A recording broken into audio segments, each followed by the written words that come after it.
MacArthur Airport. That is my charge to welcome all of you here today. Now, Terry asked how many of you fly out of here, but I'm going to ask, who's here for the first time? Who's never been in this airport before? Oh, that's great. That's encouraging. Who's never flown out of this airport before? All right. Much better than I expected. And really, that's to Shelley and the incredible team here at Long Island MacArthur Airport. We are so proud of this gem.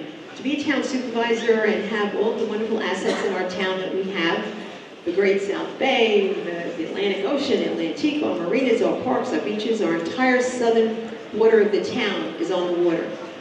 Brings some challenges with opportunities. But to have your own airport, that is pretty cool. So we are very grateful for the support that we get from the business community, and we are trying to address your needs.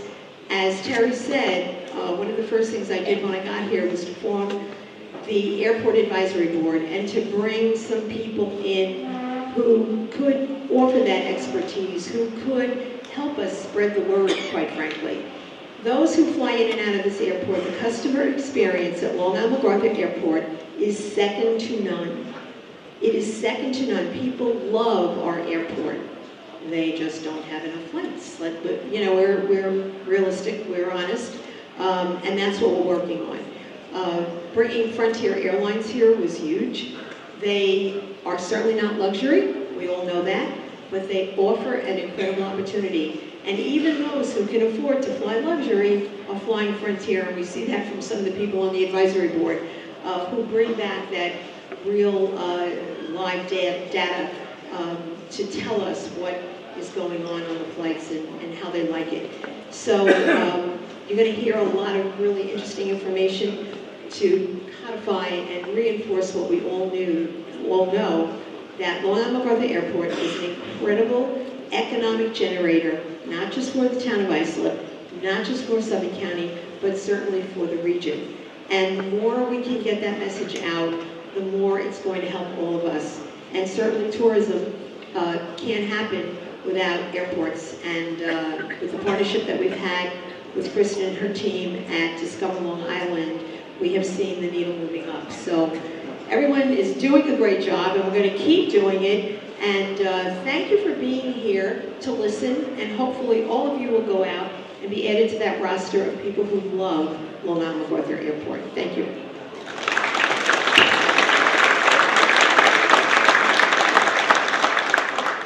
Thanks, Angie.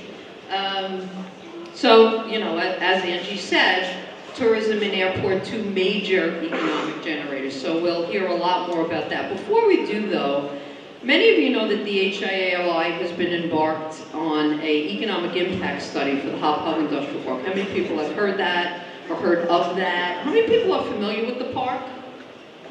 Either work there, have clients there, great. So I bring it up, and how it relates to today is that began for us. We've always advocated for the park for many, many, many years at the HIA-LI, but how that began for us about 2.5 years ago was a journey with Stony Brook University, and looking at the connection really between Silicon Valley and Stanford University, and creating a playbook that said if we can understand the economic value that the industrial park has, not only in Suffolk County, not only on Long Island, but certainly in the state and in the region, we understand not only can we bring more businesses here, but we connect more kids that are leaving Long Island, to some great jobs on Long Island. So I'm proud to say, I want everybody to mark down April 24th. April 24th is when we will be revealing the opportunity analysis at our Hop Industrial Park update.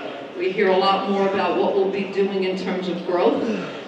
Some quick stats that you probably know some of them. You know, again, the park largest in the Northeast, second largest behind Silicon Valley, 55,000 employees, 1,300 companies, $4 billion in sales volume, $4 billion in payroll, 1 in 20 jobs is dependent upon that park on Long Island. So it's a major economic engine. So what you'll hear about on April 24th is the steps that we will take. The county executive, Steve Malone, will be having a press conference at that event to talk about how they will be involved, and we've gotten funding from the Suffolk IDA and RPA. So I encourage you. So why is that important to this morning? Because none of that would have happened without collaborative effort. So as we spoke and took some pictures, Angie said, right? It's all about collaboration. None of that would have happened without collaborative efforts. And none of that happens without a very active airport and very active tourism. So I can't say how delighted we are to have these two other women here. So Shelley LaRose Arkin, she's been in the aviation industry for over 31 years? 31, 32, 33, a lot of years is what I have to say. I have to say a lot of years. So let me read to you a little bit about her bio. She's responsible for development of the comprehensive air service program to increase passenger demand, raise consumer awareness, the development and implementation of the town of Islip strategic mission for the airport. Financial performance, she oversees 83 full-time employees. They provide maintenance, administration, and accounting services, and law enforcement, fire rescue, construction, for not only the Islip Airport, but for Bayport Airport. So help us welcome up the Commissioner of the Airport, Shelley LaRose Arkin. Thank you, Terry. Good morning to everybody. We're so happy to have you all here today. It's so important to see so many representatives of business on Long Island here at the airport, and those of you really astounding numbers who have used this airport before. We thank you for that commitment. It's so important that we continue to show our airline partners that the businesses here on Long Island are willing to support them and continue to support them. I'm gonna go back and tell you a little bit about the airport. I'm gonna tell you about some of our history, because we just celebrated 20 years with Southwest Airlines serving this airport, which is really tremendous. And Herb Kelleher at that time really saw something in not only the airport, but in Long Island. And he started service here, and he's continued to have service. And obviously Gary Kelly, their new CEO, sees the same vision that Herb Kelleher did 20 years ago. So it's tremendous. The airport is 1,300 acres. Most people don't realize how big of a property that we have. And as Terry said, we have 83 full-time employees. So for an airport this size, to have that number of employees is pretty astounding. If you look at other airports, they probably have hundreds of employees to support that kind of an operation. But again, we have some great staff that all of them are here today. They wear many different hats, our airport managers, our department managers. We have our fire rescue chief is here today. We have the chief of law enforcement here today. Steve Siniski, who's the head of administration, also does a lot of our IT. So we have some great staff they're out there. Eileen Frappiette, if you've ever had a customer service issue, you've probably talked to her at one point in time or another, and she's always willing to help out. So I always like to recognize those people. The airport operates on a budget of about $17 million.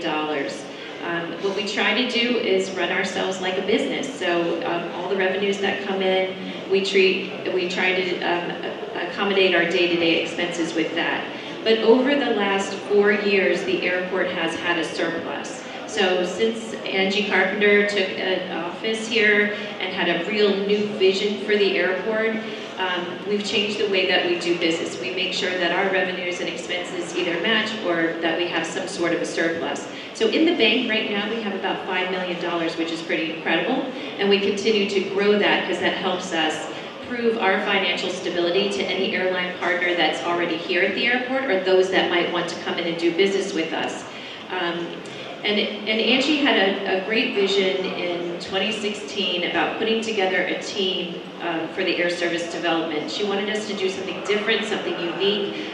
We have a couple of consultants that we hire from the outside, and they help put our program together. And many of you, I hope you've seen it. It was called Stress Less, Pay Less. We're doing a little different program this year called Fly More, Stress Less. We're focusing on the stress less part, which is the customer service element of Long Island MacArthur Airport. We offer customers, we believe, a better service in that Parking is very convenient, very easy. It's cheaper than LaGuardia. If you've gone to LaGuardia lately, it is, and you park across the street, it is very, very expensive. I'll tell you, for just a day and a half, it's $78 to park there. So you will not pay that here at this airport. The security lines here are very, very efficient. Talk to any travelers that get through there. Our morning push is a little, we might have a little bit of a delay. You might actually be queued up. But other than that, very efficient security lines here. And of course, you don't have to sit, on the Grand Central Parkway, and you don't have to stand in a security line for 2 hours or get to the airport 3 hours before your flight. We do still encourage you to come a couple of hours before your flight because there's always things that can happen. But we're highlighting our customer service. We have fewer delays and cancellations at this airport that most people don't recognize. And we're highlighting that in some of our advertisements this year.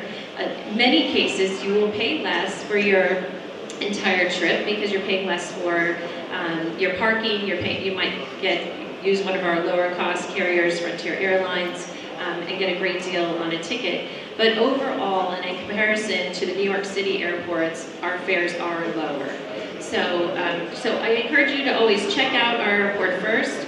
We have Southwest Airlines, again, they've been here with us over 20 years.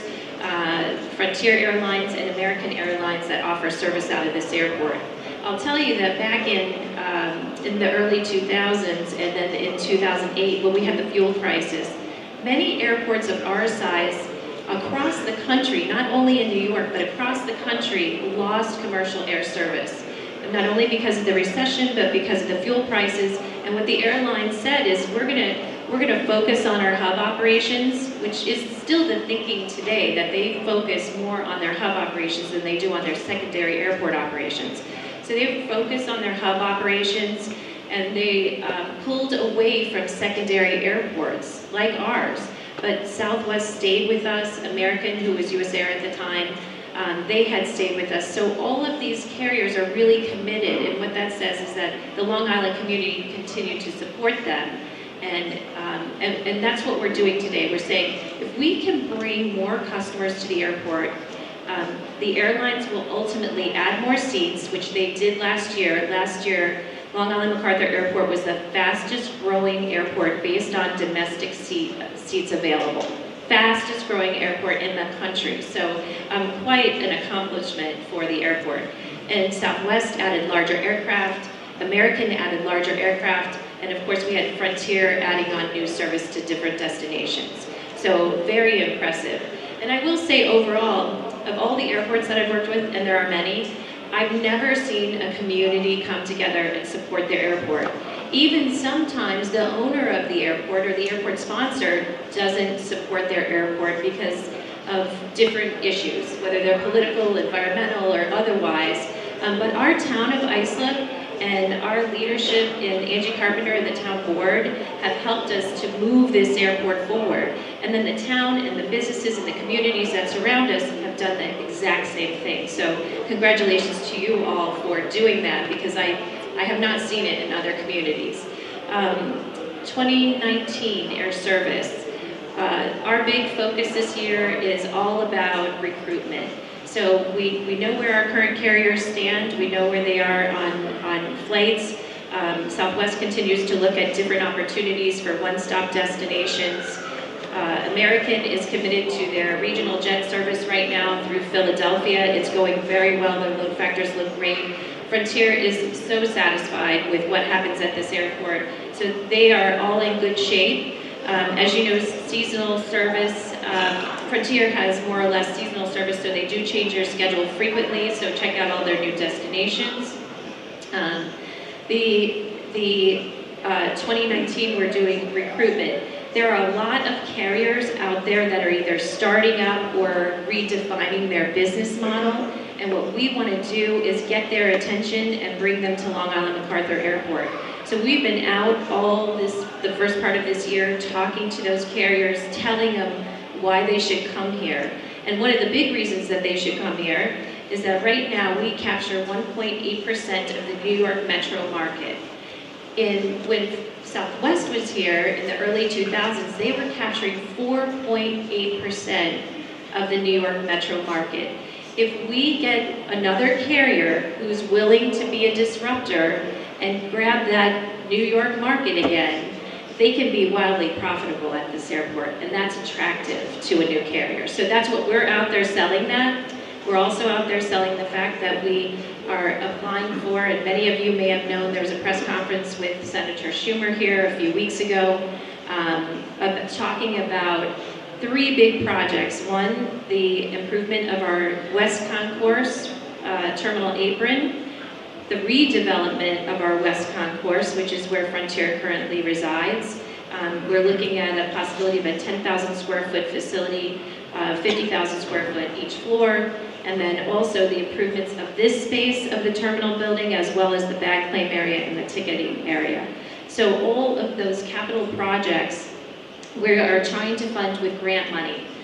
So we're appealing to the federal government for new money that has become available in 2018. This is all appropriations money that was set aside for specifically small hub airports as well as non-primary airports. So the secondary airport tier, which obviously the government recognized that there were insufficient federal funding coming that direction for those types of airports. So we're really working hard with our elected officials to promote those capital projects.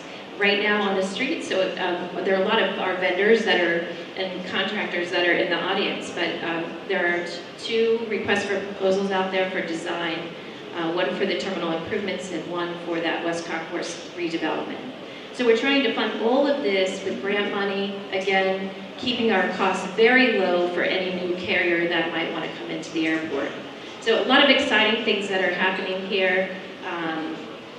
We also have this, we have a wonderful general aviation community. So most people don't realize we have 200 international arrivals a year. Those are on general aviation aircraft, so they might be small aircraft. They could be corporate jets coming in. But 2 of our 35 businesses out there on the airport we have actually 3 fixed base operators of those 35 businesses. 2 of them are building brand new hangars.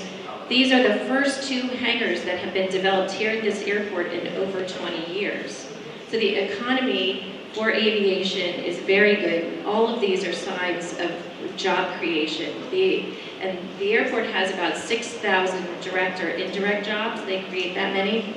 But that was based on a 2012 study, so we're sure that that number has grown. And the impact of the airport at that time was $600 million. So we're certain that that number is, bumping up against that $1 billion number in terms of economic impact.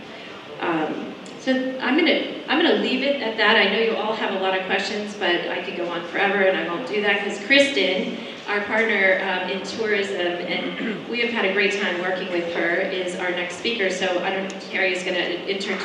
So, I'm just curious, how many people by show of hands were amazed that this airport is as large as it is?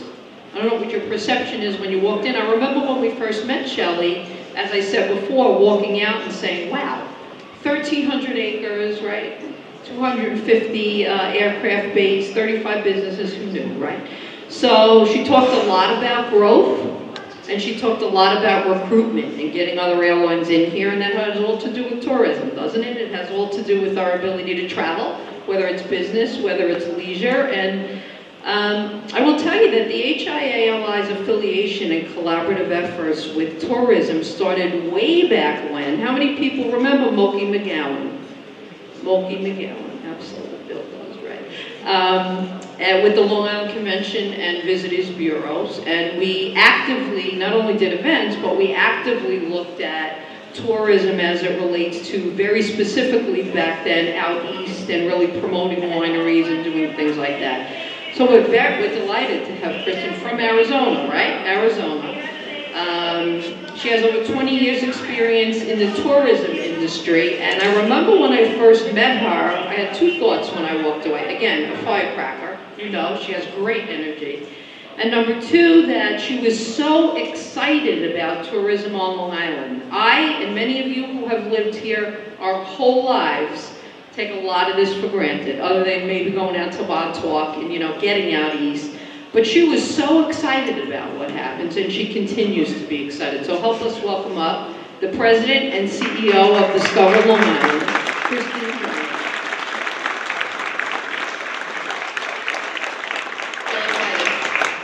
I'm still excited. I have to tell you that I was talking to my wonderful partners up here earlier, and they said, you're going to say a few words and maybe show a video, right? And I said, I've prepared a full-blown 50 PowerPoint presentation to show you about tourism, but don't worry, I'll go through it quickly.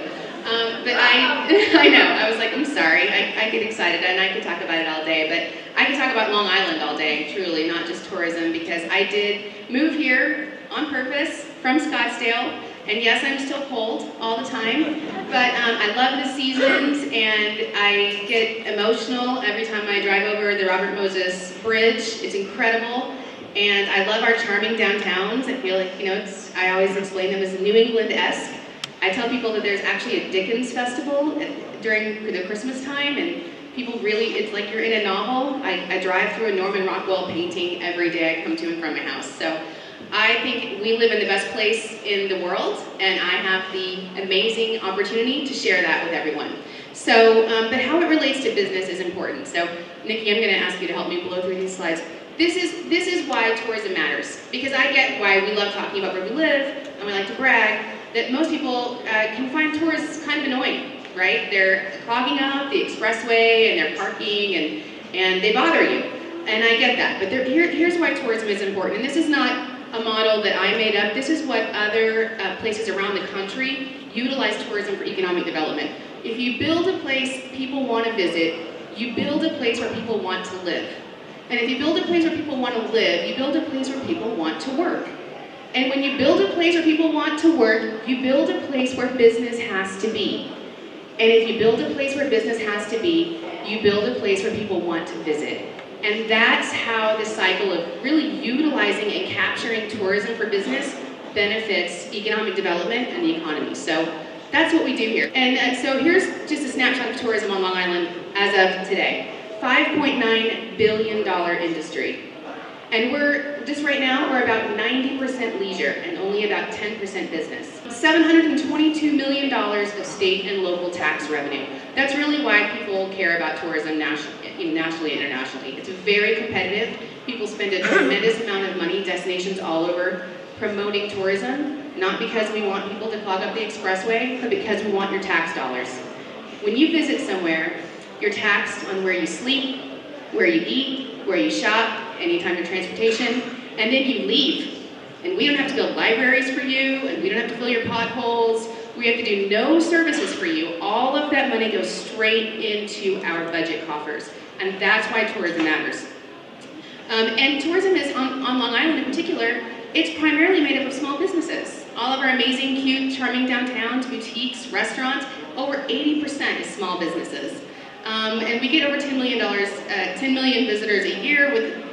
This is 78,000 jobs. You figure in seasonal, we're over 100,000 local jobs. And Long Island is second only to New York City in the state of New York for capturing that spending and capturing those visitors. So we're a big player statewide, and we've done a lot to partner with New York City to capitalize on that. Here's a misnomer. Everyone thinks that tourism on Long Island, it's not just about the East End, believe it or not. The East End is wonderful. It's definitely a claim to fame, but tourism on Long Island is split almost evenly between Nassau and Suffolk. And it's important that we promote Long Island as a whole and not this county or that county or this shore or that shore or this fork or that fork. We are Long Island as a brand. Another misnomer is that it's all hotels. The number one thing people spend money on when they travel is eating. They like to eat, food and beverage. So if you're a restaurant and you're not involved in the tourism industry, you're missing a huge component. Go ahead. Whether you cared about anything I just said, the labor income generated from tourism on Long Island is critical. And if you're a bank or a real estate agency or a business and you're not tapping into the tourism community, the tourism employees, you're missing an opportunity. So how do we do that? How do we attract visitors to Long Island? It starts with research. We are very underfunded. I spend, my budget for the entire Long Island is $3 million. Just to give you an idea, when I left Arizona, the budget for Arizona is $27 million.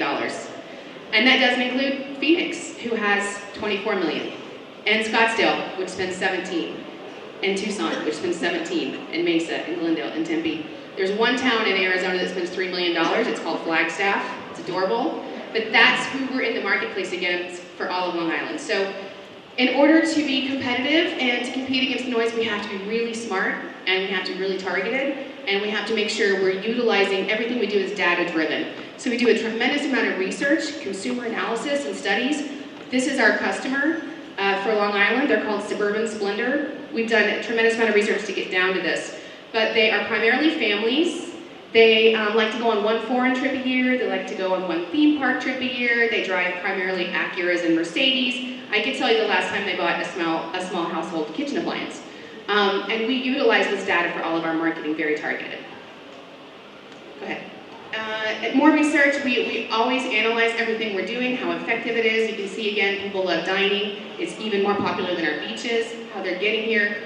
Our primary customer was, when we did this study, was the Northeast, but what we don't know is that because that's the only place we've ever marketed. So what would people think of us if we marketed outside of that area? This is how we market Long Island.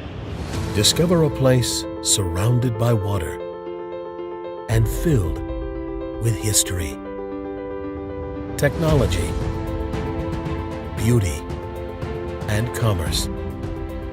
Discover a place that inspires unique flavors, artistic expression, and unbridled joy.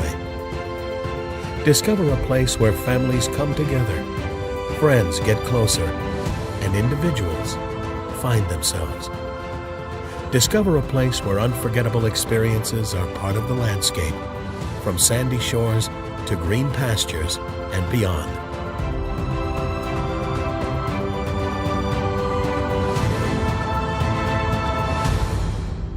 Discover Long Island.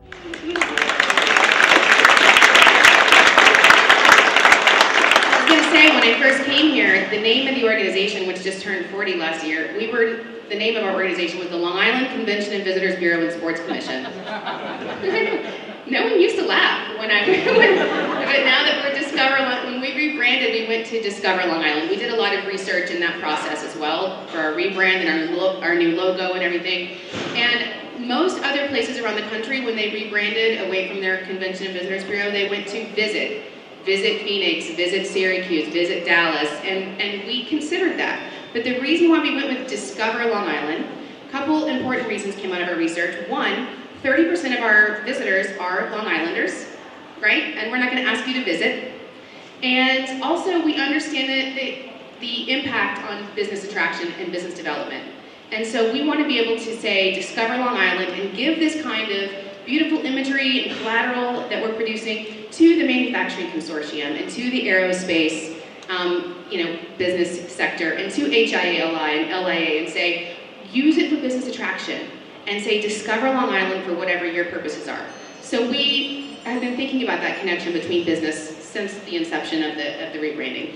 We do a lot online because, again, that's what we can afford, but also because we like to track it. This is some evolution of our website. It continues to evolve constantly. We're redoing it again right now as we speak, always utilizing new technology. One of the things we did is we stopped talking about ourselves in sections as much. This section, this fork, that fork, this fork, because I'm telling you, no one knows what that is. And again, we laugh, but I was just in Chicago 2 weeks ago talking to people, and they said similar, like, so what do you do? What do you promote in Hamptons? Oh, I thought those were in Connecticut.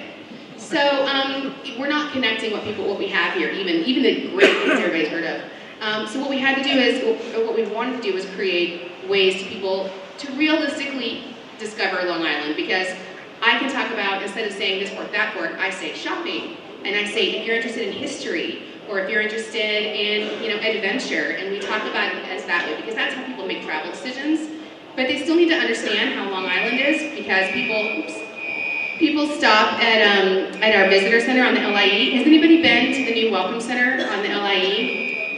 Isn't it gorgeous, by the way? It is so beautiful, and we worked very closely with I Love New York to do that. But people stop there all the time. The number one thing they're doing is going from Manhattan to Montauk Lighthouse for lunch and back. We're like, no, that's not a thing. You're going to be there all day. So we try to tell people how they can have a realistic experience based on, you pick what you do. I like food and wine, I like history, this is my budget, this is the pace I like to go to, and it curates all the information on our website and builds you the way to experience Long Island. Go ahead. We also have 360-degree videos Every one of our members on our website, if you're a restaurant or a brewery, you can go and you can tour it, because video is king right now, and it's actually doubled the amount of time people spend on our website. And events are huge on Long Island. It's the #1 thing people do on our website is they want to see fun events that we have. So we have a new platform called Localist, which makes every single one of our events its own landing page, and you can share it with social media, and you can remind yourself, and you can like it. Go ahead. We're all over social media. Obviously, that is the new word of mouth. When people say word of mouth is the #1 thing people use to book travel, what you don't realize is we're influencing that word of mouth. You don't even realize it through your social media, but we're manipulating all of that, of course. Go ahead. TripAdvisor, arguably the #1 travel site in the world. Prior to a few years ago, we were not on TripAdvisor as a brand. Some businesses were on there, but there was no information about Long Island. So we have a whole platform page, and I was talking to a legislator one day, and he said, I Googled things to do on Long Island, Kristen, and you didn't come up first. Discover Long Island's not first, TripAdvisor's first. And I said, well, if it makes you feel any better, we wrote everything that's on TripAdvisor's page, that we gave them that information. Go ahead. So here's where it gets fun. This is how we measure our success. Everything we do has to be measured and trackable for success. And TripAdvisor is a great example. What we do on TripAdvisor is we don't only have a page, we retarget people when they're searching for travel. So we don't just follow people that look for Long Island though. If you're searching for New York City, or if you're searching for New Jersey, or if you're searching for Connecticut, or beaches, and you fit our target demographic, which we can tell based on all of your other activity online, you get a Long Island ad. And then, this is where it gets fun. Then what happens is, we have this great new data, this new research, and once you've seen my ad on your mobile device, I can tell, because it's pixeled, and then I follow your phone. And once you go so many miles away from your cell phone tower of your home, it pings me. And it tells me how long it took for you to see my ad and arrive at my destination. And as you can see from this one ad that we did, it was a targeted summer ad. 39% of people that saw my ad arrived in Long Island in 1 week. And it tells me where you went. You went to East Hampton and Southampton and Hampton Bays, and it tells me where you were from. You're from Philadelphia, or you're from Connecticut or Albany, and that's great. And so I track you, it's fine, I'm not utilizing it for anything else, but then I know who to target, and it helps me make really smart, strategic decisions. Go ahead. Partnering with New York City has been critical. Again, this is one thing that people kind of laugh about, but we thought we were competing with New York City prior to, and I was like, no, we don't compete with them, we just siphon off their business. And they've been an incredible partner with us. We started our first ever relationship with them, and it kind of came from when I was in Germany talking to travel writers, and I said, I'm from Long Island, and they said, oh yeah, I've been there, the publisher of a major travel magazine that you would all know.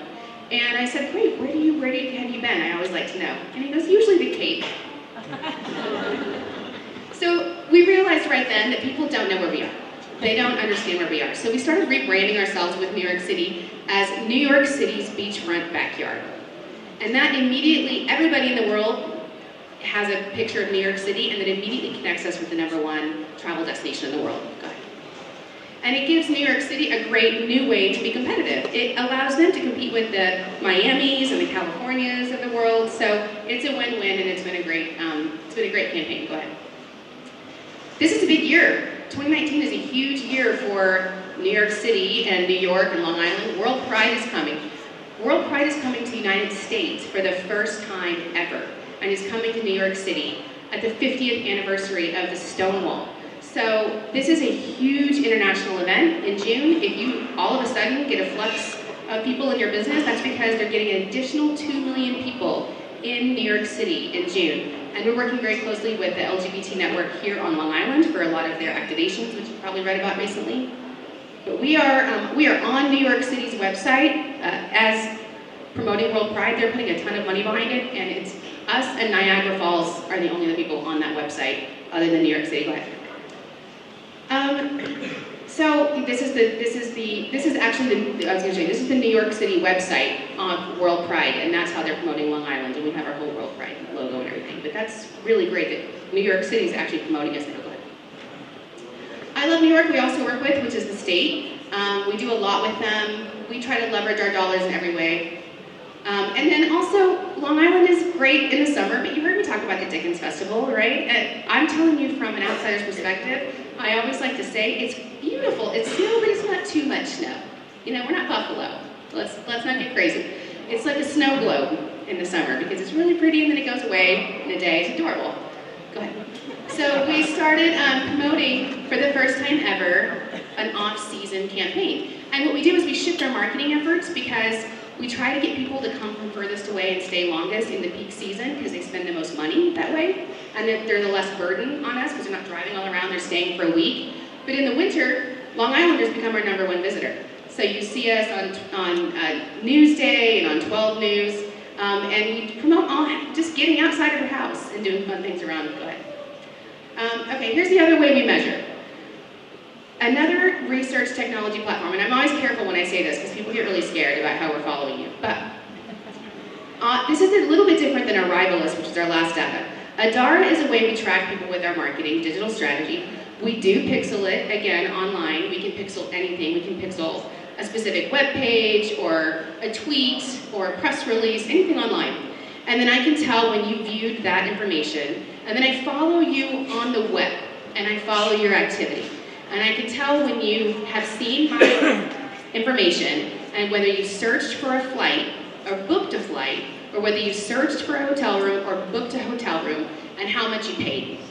It doesn't tell me exactly where you stayed, it's aggregate information, but then I can tell you that, our highest paid, room nights are coming out of Boston. And so then I know that's where I'm gonna get the most return for my money. And so this campaign, for example, is a great example. We also promote our charming downtowns, again, because the historic, it's wonderful, it's the whole island story. We spent $15,000, and the room revenue that we booked, just room revenue, was $63,000. And it's a very conservative number because the only room revenue that we can track with this research is chains, the Marriotts and the Hyatts, and I can't remember the other ones, but most 45% of our hotels in Long Island are mom and pop owned. So they're not participating in this data. So this is conservative data, but it's still good data to show we're doing good with our campaign messaging. Go ahead. And then we work just real quick, we work the online marketing like Wall Street. I can tell in real time if this picture or this ad is performing better than this one. And so what we do is we pull our money out of that and we put our money into the ads that we're getting the most return on. So it's a day-to-day, very fluid, very strategic business. So this is our partnership with the airport that we did. And Shelley loves to tell Long Islanders to use the airport to fly away. And which is great, but I'm like, the planes come this way as well. And we want to do the same thing and tell people to use Long Island MacArthur Airport to come to Long Island. And so we both had wanted to go into a new market for the first time, and we couldn't do it on our own. I didn't have enough money, she didn't have enough money to make a real impact, because we had both designated Washington, D.C. and Maryland as a key target demographic based on all of our research, and the daily flight on Southwest. So what we did is we pooled our money, and we both put in the same amount. We did pre and post research of awareness to move the needle, and I'd be happy to share that with you later. But we came up with this incredible campaign called Short Flight Long Island, and I can tell you that we rose interest in the destination and the airport by more than 40% when we went back and did awareness study. And it's kicking off again next week. It runs April through the first part of May. During the cherry blossom season, peak season, we have a ton of digital campaign elements, as well as metro stops, and this year we've actually got Uber cars that we've wrapped, and all the Uber drivers are, they're educated, they're versed on Long Island, they have a training and handouts to hand out to all their customers. So we are guerrilla marketing, we're always looking for what's new. Go ahead. We also took over the Wi-Fi at BWI Airport, just so you know, so before you could actually get the free Wi-Fi, you had to get a message about Long Island, but that's okay. People call it diabolical. This is just more of our research. I'll skip over it. Well, the only reason I put that in there is because you can see that after our campaign, Washington, D.C. was second only to New York City, and it had never been that way. We had never tracked D.C., so we were definitely bringing people in. And that's our research, but we have the USTA. I'm going to blow through these. We do a lot with the events. You don't see what we do because we're not really talking to you about this. We're talking to people in the market. But we use those events to, during those times, to talk to the golfers Some for the green, same for the blue. We had the 150th Belmont Stakes, which was amazing. We had Travel and Leisure come in. Just going to blow through these. This was the first time, by the way, we partnered with the Belmont Stakes. This was the first time Long Island had ever been on the Belmont Stakes website as a place to stay. It was always New York City. And whenever you read an article about Long Island in a travel magazine, it's not an accident. We have an incredible PR communications director, and she's always hosting media and pitching stories and helping with things. So we're usually behind that. I'm just going to blow through these. Keep going, keep going. We bring travel writers in from all over the world to experience the destination. And then we have meetings and conventions. I know I was kind of saying we don't have a lot of meeting space, but the hotels that we do have, we are making sure that they are filled with meetings on a regular basis that we can accommodate. And we return our investment every year just with the meetings that we bring and book. And our sales team is at trade shows all over the country, making sure that Long Island is top of mind. I will tell you that we started tracking our lost business based on the space that we don't have, people that just call us and we can't accommodate. And currently we're about $90 million in lost business. So anyone that thinks if we build a convention center that nobody wants to come, let me just tell you they do. Go ahead. So we talked about this awareness study that we just did. Terry mentioned it. I can always tell you anecdotally what people think and know, being an outsider, but what we didn't know is the real data. So we initiated Longwoods International, which is a very reputable international research company, and we looked at Long Island from an awareness perspective, not just from tourism, from live, work, play. From tourism, business attraction, would you live here, would you relocate here, and why? And we compared us against 5 competitors, one comparative set, which would be San Diego, because they also have a very high quality or high cost of living and taxes and regulations, but they're very positively perceived. And then we asked about our competitors. How do you think about us compared to Hartford and Westchester? It was really amazing data, and we did it in collaboration with HIA-LI, with MacArthur Airport, the town of Islip, and Manufacturing Consortium, and National Grid. So we really appreciate their partnership. Go ahead. And I'll show you a couple highlights. Here's the good news. Long Island has the top name recognition of any of the other destinations. Everyone's heard of us.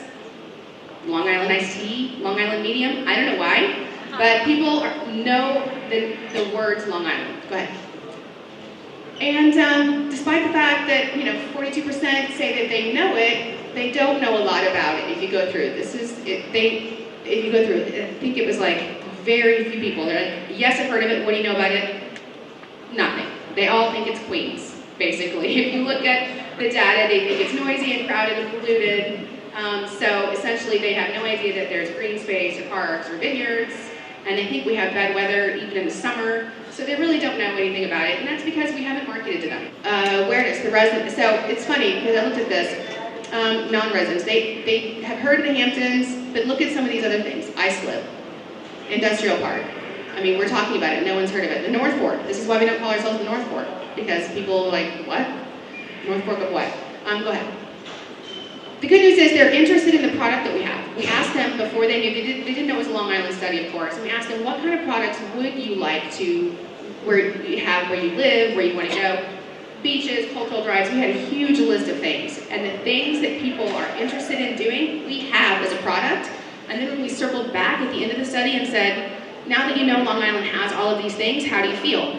And it jumped, more than 30% of people that said, yeah, okay, I actually would consider that. Place to visit versus place to visit. Okay, so here's one of my beefs with I Love New York, and they know this, so I'm not speaking out of turn. I tell them this all the time. This is why no one knows about Long Island, because when they get an opportunity to talk about us with I Love New York's ad, this is a great summer ad about vineyards on Long Island, Uncorked Summer, Bedell Cellars, Cutchogue, New York.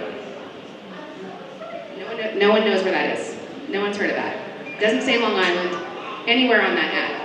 And again, it's one of those things where we forget. I mean, one of my first things when I came here from Phoenix was, I'm flying everywhere, and it said Islip on all the reader boards. When I was in Baltimore and Philly, I was like, where's Long Island? And people don't know the difference. So the more we can talk about Long Island as our brand, and then connect the dots later, the better we'll be. And so just when you think we've done all these crazy things, just like bricks and mortar at every other retail store, we have our great welcome center. I don't know if everybody stops. So what we decided to do is we decided to come up with a mobile visitor center. Go where the people are. And when we come up with a mobile visitor center, we didn't just want to do anything, an Airstream or a minivan. We had to be Long Island. So we bought an ice cream truck, and we branded her, and I call her Her because we had a social media campaign to name the truck, because of course she has to have her own social media personality. And the winner was Lily, L-I-L-I. So her name is Lily, and we launched her at the Oyster Festival, and you're gonna see her all over Long Island in future years, and we can take her to New York City for activations. We have virtual reality video that we just did as a result of our perception study, where people don't understand that we have wonderful green parks and beaches and vineyards, so now they can experience it. And we're also gonna be selling retail out of that, because Long Island is such a great brand, and we all want to make sure that when you're out and about, you're representing Long Island, so we're gonna be doing that. I think I've dominated your time enough. Thank you so much.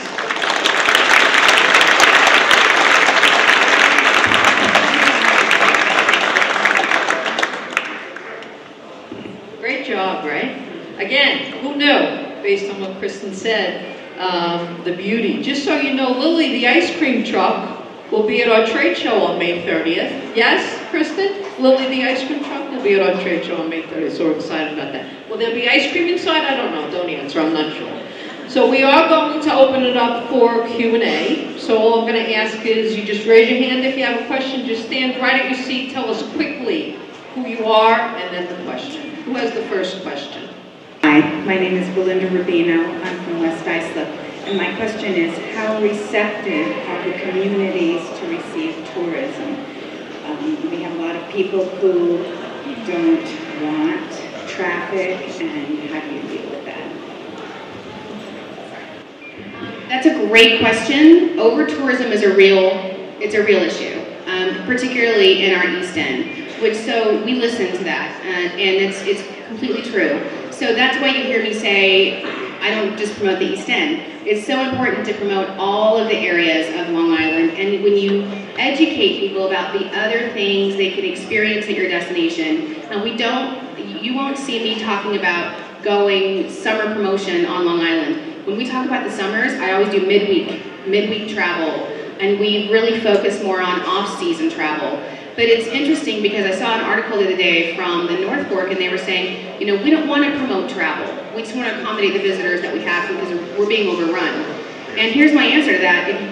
If you're not promoting to the customers that you want, you're going to get the customers that you get.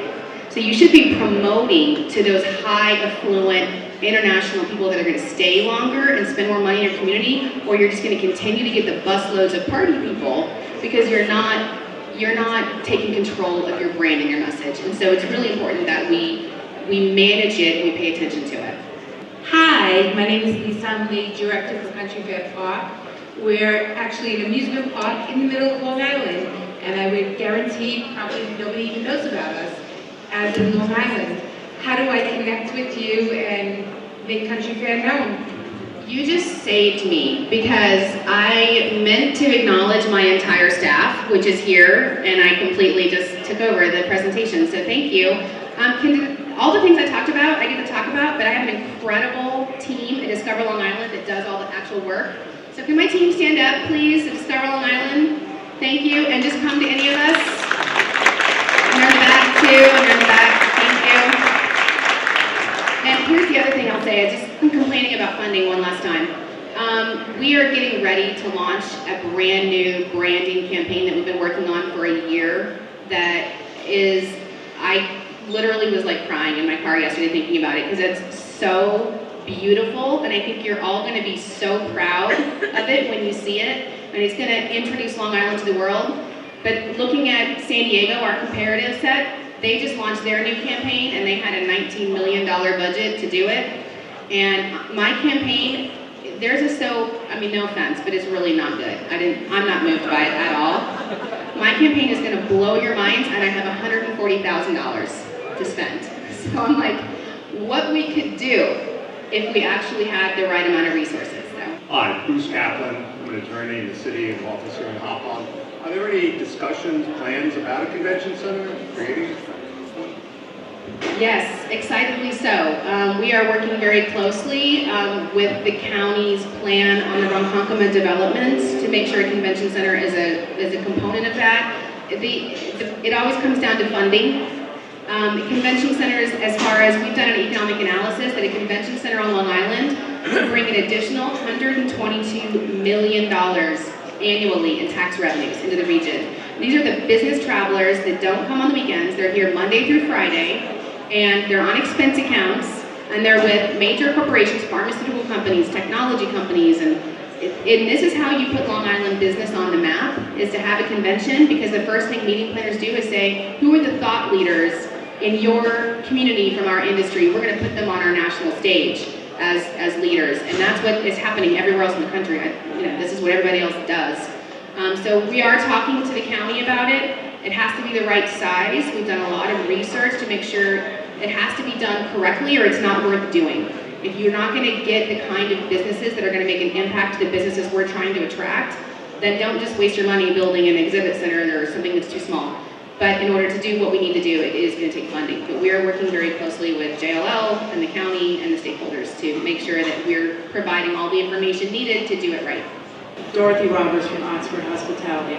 So he stole my question, but to follow up, so there are some plans for a convention center, but what can we do in the community as business leaders or people in hospitality or any of us here today? What can we do to help move that process along or to help support it? Thank you, another save, because Dorothy is on my board of directors. Thank you so much to my board of directors for being here.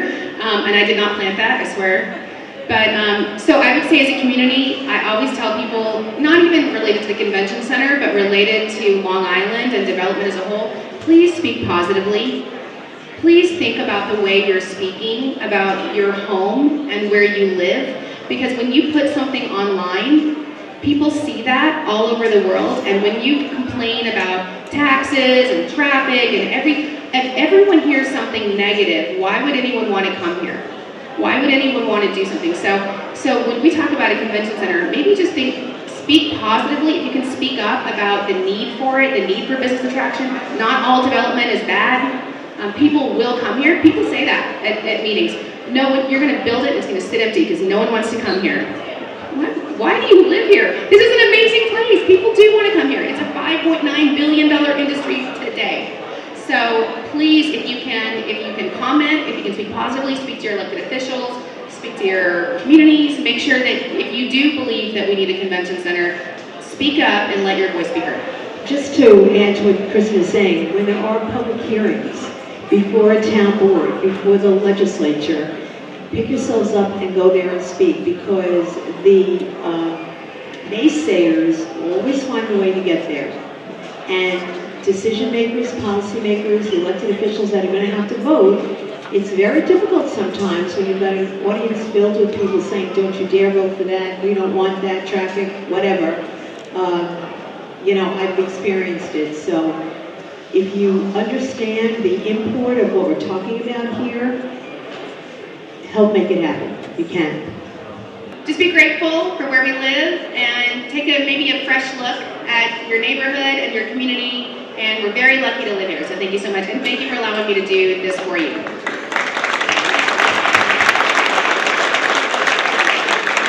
We'd just like to encourage you to continue to use Long Island MacArthur Airport, and we appreciate your continued support in the community and encouraging your family to take a look at some of the flights that come out of the airport. So thank you for coming today. I just want everyone to walk out of here with a little bit of Kristen's enthusiasm for the wonderful place that we live in. And certainly the town of Islip and all of Long Island is truly, truly a remarkable place. We really are blessed. We just have to remember to share that information.